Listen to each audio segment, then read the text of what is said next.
Today I'm doing a review of this Ninja personal blender. When you buy it, it comes with 2 blender cups with the travel lids that you can drink out of, the machine itself, and the blade. So once you have everything loaded up in the container, you simply take your blade and screw it on top.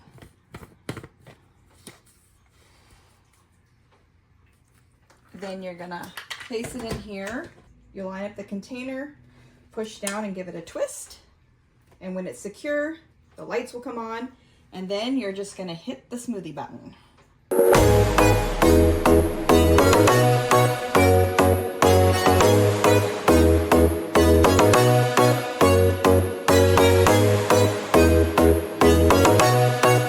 The smoothie feature is really awesome because it will automatically stop and start to let things resettle, so you don't have to keep doing more time or hitting buttons over and over again. Usually just one cycle through on smoothie, and even with this one which had ice in it, everything is nice and broken up.